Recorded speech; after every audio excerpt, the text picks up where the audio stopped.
जय श्री श्याम। स्टूडेंट्स, आज insurance claim का तीसरा लेक्चर मैं आपको दे रहा हूँ और इसे हम स्टार्ट कर रहे हैं। लेकिन इस लेक्चर का करने से पहले आप शुरू के 2 वीडियो ज़रूर देखें। आज मैं आपको आरबीडी का एग्जाम्पल नंबर 14 करके बता रहा हूँ। इसमें कॉन्सिक्वेंट लॉस पॉलिसी कर रहे हैं। तो सबसे पहले मेरे को लेना है date of fire. Date of fire question में दिया गया है 1 फरवरी 2019 और मेरा बिजनेस जो बंद रहा है, डिस्टर्ब रहा है, वो रहा है 30 जून 2019 तक, यानी कि 5 मंथ। इसे हम कहते हैं इंडेमिनिटी पीरियड। अब इसमें मुझे सबसे पहले दोस्तों स्टेप नंबर फर्स्ट करनी है और स्टेप नंबर फर्स्ट में मुझे करनी है शॉर्ट सेल्स। मैं यहाँ शॉर्ट में लिखता हूँ शॉर्ट सेल्स, आप लोग पूरा लिखिएगा कंप्यूटेशन ऑफ शॉर्ट सेल्स। किसी भी स्टेप को करने के लिए कंप्यूटेशन जरूर लिखिएगा। तो सबसे पहले दोस्तों स्टूडेंट्स, हमें निकालना है स्टैंडर्ड सेल्स और क्वेश्चन में स्टैंडर्ड सेल्स आपको दे के रखेगा। पहले तो बता दूं स्टैंडर्ड सेल्स है कितनी। 1 फरवरी 2018, पिछले साल की यही 5 महीने, 30 जून 2019। ये क्वेश्चन में सेल दे रखी है आपको 4,20,000। अब इसके अंदर आपको ऐड करना है, अब ट्रेंड है हमारा 15% का, ये क्वेश्चन में दे रखा है आपको। तो 4,20,000 का 15% हम निकालते हैं दोस्तों, तो ये आ जाएगा हमारा 4,83,000।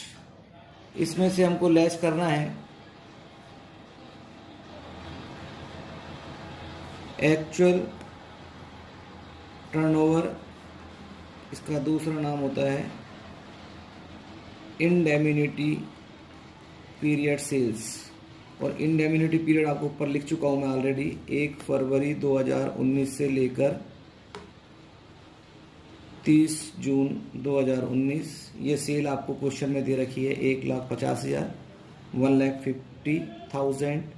इसे डिडक्ट कर दीजिए दोस्तों, तो ये आएगी आपकी शॉर्ट सेल्स। अब स्टेप नंबर 2 में आ जाइए आप लोग। इसमें आपको निकालना है GP rate.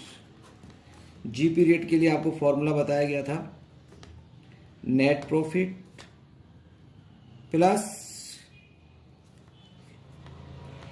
Plus insured standing charges बटा financial year sales multiply by 100। Question में नेट प्रॉफिट दे रखा है 1,40,000। इंश्योर्ड स्टैंडिंग चार्जेस गिवन है 1,12,000, 1,12,000। फाइनेंशियल ईयर सेल्स गिवन है 1,40,000 मल्टीप्लाई बाई 100 अगर करते हैं तो ये आएगा आपका 30%। अब आ जाइए आप लोग स्टेप नंबर 3 में। इसमें आपको निकालनी है एडजस्टेड एनुअल सेल्स। तो सबसे पहले इसके लिए आपको एनुअल सेल्स लेनी पड़ेगी। इसके लिए बताया गया है आपको 12 month sales just before date of fire. आग लगने से ठीक पहले के 12 महीने की सेल, जो कि इस क्वेश्चन में दे रखी है 9 लाख रुपए। आग कब लगी है दोस्तों? 1 फरवरी 2019 को। तो आप 1 फरवरी 2018 लेंगे पिछले साल का और 12 महीने 12 मंथ गिनेंगे तो 31 जनवरी 2019 आएगा। ये सेल आपको दे रखी है 9 लाख रुपीज़। इसमें वो 15% जो इंक्रीज था वो आपको ऐड करना है। ये 2 जगह ऐड करना होता है, एक शॉर्ट सेल्स, एक आपको स्टेप नंबर 1 में और एक स्टेप नंबर 3 में। तो इसका 15% अगर हम निकालते हैं तो 1,35,000 आएगा। तो ये आएगा 10,35,000 रुपीज़। 3 स्टेप के बाद अब हम आते हैं चौथे नंबर की स्टेप के ऊपर। चौथे नंबर की स्टेप जो है उसमें आपको निकालना है computation of insurable amount, insurable amount यानी कितने रुपए का आपको इंश्योरेंस कराना चाहिए। इसके लिए क्या करना है आपको, एडजस्टेड एनुअल सेल्स लेनी है दोस्तों, इसे मल्टीप्लाई करना है जीपी रेट से, डिवाइड करना है 100 से। ये काम हमने किया था स्टेप नंबर 3 में, ये वाला काम किया था हमने स्टेप नंबर 2 में। तो वो अमाउंट आप पीछे से ले लेंगे, ये आपको निकाल चुके हैं हम पहले ही 30%, और ये आएगा आपका 3,10,500, 3,10,500 रुपीज़। अब हम करते हैं स्टेप नंबर 5। स्टेप नंबर 5 में हमें निकालना है computation of loss of profit. तो लॉस ऑफ प्रॉफिट के लिए हमें सबसे पहले करना पड़ता है क्या, GP rate GP on short sales निकालना है। GP on short sales, short sales आपको क्वेश्चन में आपने निकाली है, जीपी रेट आपने निकाला है बटा 100। शॉर्ट सेल्स ये आपने स्टेप नंबर 1 में निकाली थी। जीपी रेट जो आपने निकाला था, जीपी रेट आपने निकाली थी स्टेप नंबर 2 में, ठीक है। तो शॉर्ट सेल्स जो है आपकी वो दे रखी है 3,33,000, जीपी रेट निकाल रखी है 30%, डिवाइडेड बाई 100, 99900। इसमें मैंने आपको बताया था अगर किसी भी तरह के कोई एडिशनल एक्सपेंसेस आपने क्वेश्चन में किए हैं, क्वेश्चन में आपको दे के रखेगा दोस्तों, तो इसमें सबसे पहले ये एडिशनल एक्सपेंसेस उसी कंडीशन में ऐड होते हैं जब ये क्वेश्चन में दे रखे हैं, नहीं तो कुछ भी ऐड करने की आपको आवश्यकता नहीं है। तो ये आपको दे रखा है सबसे पहले, एक्चुअल में आपको दे रखे हैं क्वेश्चन के अंदर 13,400, ये क्वेश्चन में गिवन है। सेकंड नंबर पे आपको निकालना है, फॉर्मूला अप्लाई करना है, और वो जो फॉर्मूला है वो आपको बताया गया था, net profit plus insured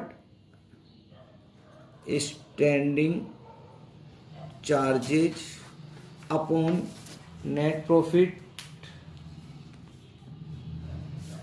plus all standing charges, all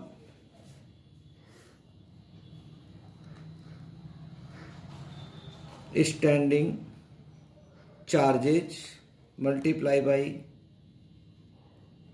additional expenses. Net profit आपको दे रखा है क्वेश्चन के अंदर, और वो आपका जो दे रखा है वो दे रखा है 1,40,000 plus insured standing charges 1,12,000 divided by net profit again 1,40,000 plus all standing charges, all का मतलब इंश्योर्ड और अनइंश्योर्ड दोनों को ऐड करना है। इसमें क्वेश्चन में आपको टोटल स्टैंडिंग चार्जेज के नाम से दे रखा है 1,28,000 मल्टीप्लाई बाई एडिशनल एक्सपेंसेस, जो आपको क्वेश्चन में ये ऊपर दे रखा था 13,400 रुपये। इसे हम अप्लाई करेंगे तो ये आएगा 12,600 रुपये। और लास्ट वन, इस एक्सपेंसेस के कारण आपकी कितनी सेल हुई। कल जो मैंने प्रॉब्लम कराई थी उसके अंदर आपको इस खर्चे के कारण जो सेल है वो आपको दे रखी थी, लेकिन इस वाले क्वेश्चन में किसी भी तरह की कोई भी सेल आपको नहीं दे रखी है। तो कल मैंने आपको बताया था लास्ट वीडियो में कि अगर आपको सेल नहीं दे रखी है तो आपको इंडेमिनिटी पीरियड की सेल्स को लेना पड़ेगा। इंडेमिनिटी पीरियड की सेल जो थी वो स्टेप नंबर 1 में दे रखी थी, और वो सेल थी हमारी 1,50,000, 1,50,000। उसके ऊपर हम जीपी निकाल लेते हैं तो ये आएगा 45,000। इन तीनों में से जो लीस्ट है, बीच एवरेज लेस जिसको हम बोलते हैं, वो है आपका 12,600 रुपये। इसे हम ऐड कर देते हैं तो 1,12,500, 1,12,500 और इसमें से हमें लेस करने हैं सेविंग ऑफ स्टैंडिंग चार्जेज। तो हमारी जो सेविंग है वो दे रखी है 4900 की, क्वेश्चन में गिवन है। तो ये अमाउंट आएगा आपका, तो ये कहलाएगा आपका लॉस ऑफ प्रॉफिट। इसका मतलब है कि बिजनेस बंद होने की वजह से आपका जो प्रॉफिट का लॉस हुआ है वो हुआ है आपका, लॉस ऑफ प्रॉफिट हुआ है 1,07,600 रुपये का, 1,07,600 का। अब आपको फाइनल स्टेप लगानी है और वो स्टेप है 6, और उस स्टेप के अंदर आपको निकालना है claim amount, computation of claim amount. तो ये क्लेम अमाउंट उसी कंडीशन में निकालना है जब आपको क्वेश्चन में सम इंश्योर्ड यानी पॉलिसी अमाउंट दे रखा है। अगर पॉलिसी अमाउंट या सम इंश्योर्ड आपको क्वेश्चन में गिवन नहीं है तो आपका जो स्टेप नंबर 5 था जिसमें कि आपने लॉस ऑफ प्रॉफिट निकाला था वही आपका क्लेम अमाउंट माना जाएगा। तो आपको यहाँ पर एवरेज क्लोज अप्लाई करना पड़ेगा। एवरेज क्लोज उसी कंडीशन में अप्लाई होता है जबकि क्वेश्चन में आपको पॉलिसी अमाउंट दे रखा है। फॉर्मूला बता देते हैं आपको, इसका बताया गया था पहले भी आपको। लॉस ऑफ प्रॉफिट ये आपको स्टेप नंबर 5 में निकाला था, बटा इंश्योरेबल अमाउंट ये आपने स्टेप नंबर 4 में निकाला था, इनटू सम इंश्योर्ड या पॉलिसी अमाउंट ये क्वेश्चन में गिवन होगा। तो ये हो गया आपका 1,07,600 डिवाइडेड बाई 3,10,500 इंटू 2,48,400। इसको अगर अपन अप्लाई करते हैं तो ये जो अमाउंट आएगा ये अमाउंट आएगा आपका क्लेम अमाउंट, यानी कि आपका नुकसान तो हुआ है आपका 1,07,600 का, 1,07,600 का, लेकिन आपको जो क्लेम मिलेगा वो केवल 86,080 का मिलेगा। क्यों कि आपने पॉलिसी जो है जितने रुपए की आपको लेनी चाहिए थी उतने रुपए की पॉलिसी ना लेके आपने पॉलिसी कम ली है, तो उसी प्रोपोर्शनेट में, उसी अनुपात में आपका क्लेम अमाउंट भी कम हो जाएगा, और इसी को हम एवरेज क्लोज का नाम देते हैं। इस नोट्स को मैं आपके डिस्क्रिप्शन बॉक्स में डाल रहा हूँ ताकि आपको हेल्प रहे, और इसका जो क्वेश्चंस है वो भी मैं डिस्क्रिप्शन बॉक्स में डाल दूंगा ताकि आप प्रैक्टिस करें तो उसको देख सकें। दोस्तों, अब मैं आपको अगली वीडियो में इंश्योरेंस क्लेम का स्टॉक पॉलिसी के बारे में आपको मैं समझाऊंगा।